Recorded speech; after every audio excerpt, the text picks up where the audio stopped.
नमस्कार ड्रायव्हर भावानो, मी सुनील पवार ड्रायव्हरच आहे, राहणार वाटणुरे तालुका सांगोला. की ही असं आज ऑपरेशन झालेलं आहे.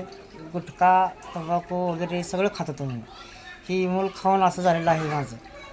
आज मी व्यवस्थित आहे बायका पोरात. त्यावर लोकांना एकच सांगणं आहे की गुटखा तंबाखू सिगरेट दारू ही कुठलंसुद्धा व्यसन करू नका. आज आपली गरीब परिस्थिती आहे. आज माझे 4 ते 5 लाख रुपये गेलेले आहेत दवाखान्यात, तर मी व्यवस्थित आहे. आता डॉक्टरनं सांगितलं की तुम्ही आता व्यवस्थित आहे, आता काय टेन्शन घेऊ नका, फक्त व्यसन कुठलं काही करू नका. हेच तुम्हाला मला सांगायचं आहे ड्रायव्हर लोकांना. काही बी करा, खावा, पण गुटखा तंबाखू वगैरे काही खाऊ नका. आज मी बायका पोरात मी व्यवस्थित आहे. आज ही माझा मुलगा आहे. आज मी घरी व्यवस्थित आहे.